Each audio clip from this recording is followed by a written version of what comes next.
The intervention, you can get an intervention can occur anytime they're doing buildings and they go through an EIS and they go or the SMA. It can occur. All you need to do is go to the county planning department, get intervention papers, and file it. But you have to be careful that the window of opportunity to file for an intervention is 14 days, or sometimes 28 days. But you cannot even depend on the planning, the people who are in the planning department, because sometimes they lose track. Our first intervention, even though the planner said 14 days, we went on the 14 days, but we were too late because the day count started earlier. So you missed the boat.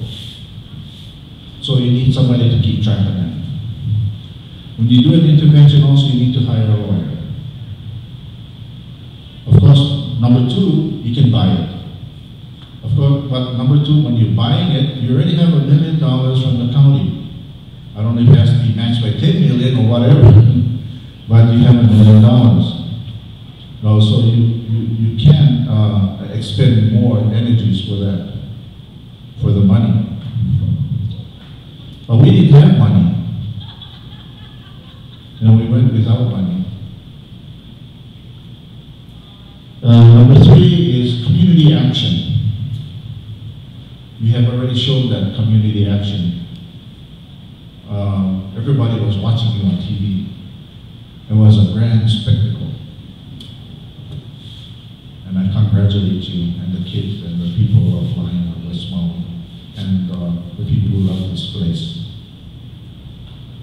Another number four is political lobbying. Today we went in to lobby some of the council members about some development going on in McKenna. So we try to see where the votes are going to go, and we need to lobby them. Because the developers have lobbyists over there 24/7, We all of us, have to work. We have other things to do. But the developers have their lobbies there 24/7.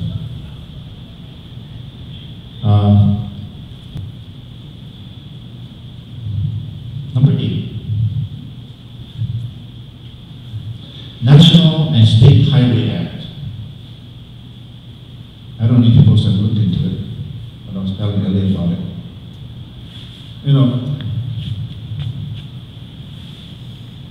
Pi'ilani built trails and highways completely around the island, and they are remnants of this thing.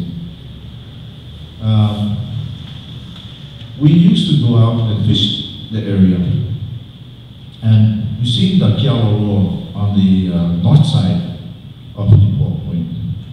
So go check it out, see if it's still there, see if it's been destroyed or not.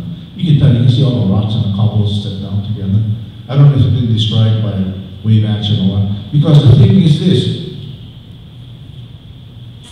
the Kingdom Highway Act, I'm talking about during the monarchy time, the State Highway Act today, and the National Highway Act, that's throughout the United States, say these places are public lands,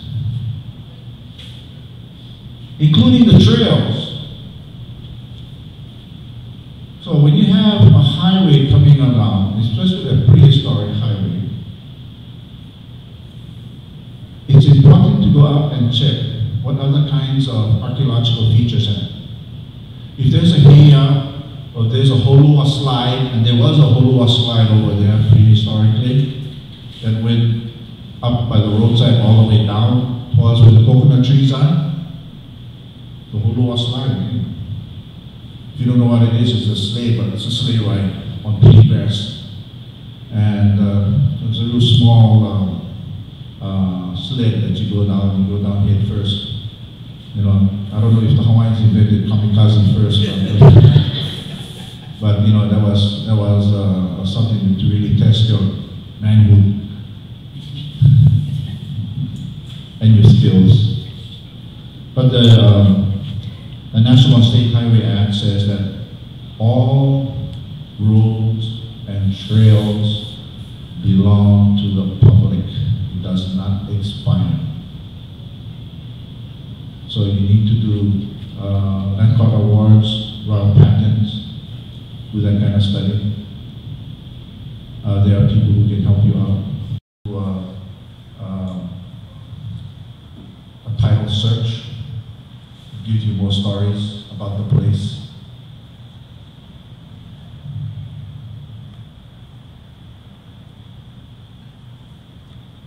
Negotiations. If you don't want money, negotiate. But you gotta keep pressure on. You see, if you have pressure someplace, it forces the people to talk.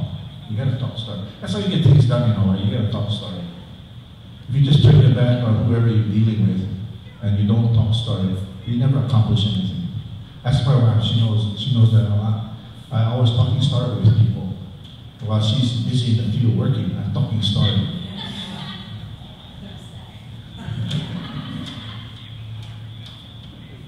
But that's how you get things done, by talking story.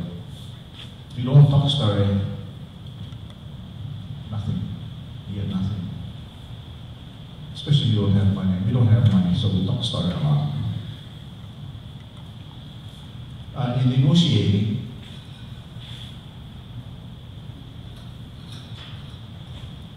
you have to, I don't know if you have any professional negotiators over here who have negotiated contracts or there's such a thing as bundling. You bundle all your things together, what you want, you bundle it. But if you take up one thing, the whole bundle fall apart. If you get your cell phone and telephone, you get all this stuff that you never use and it's all bundled together for you to use your telephone. That's bundling. I don't know if you're aware of it or not, but check your phone sometimes and look how much stuff is bundled in there. So if you want your telephone, you got to take all the bundling stuff and you got to pay for it. Again, in negotiations, sometimes it's important to play good guy, bad guy. It's important to act. You need somebody who's going to be the good guy, and you need somebody who's going to put the pressure on. And as far as putting pressure on in any entity, see, Maui Land and Pine has been below the radar, so to speak, because it's way out there. And they have all plans set up for all of the lands.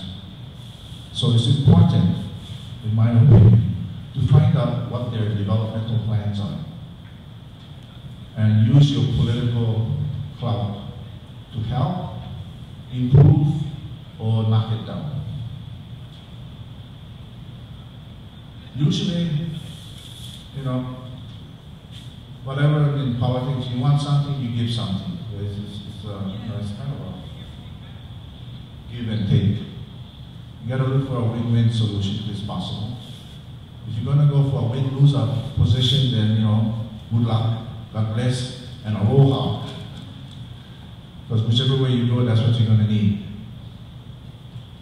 And sometimes losing is not losing. Sometimes losing gets you to the next phase.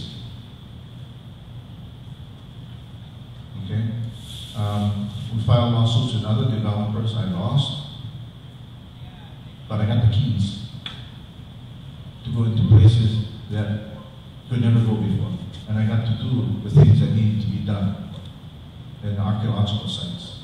For me, what's really important is that when we talk about a sense of place and the archaeological sites give testimony of what the Hawaiian culture is all about. If you take the archaeological sites away, we become like California or some other place like that, because it doesn't give meaning to the land. The other part that gives meaning to the land, when you look at the archaeological site, are the plants. My dad said, we'll build a culture based on sticks and stones.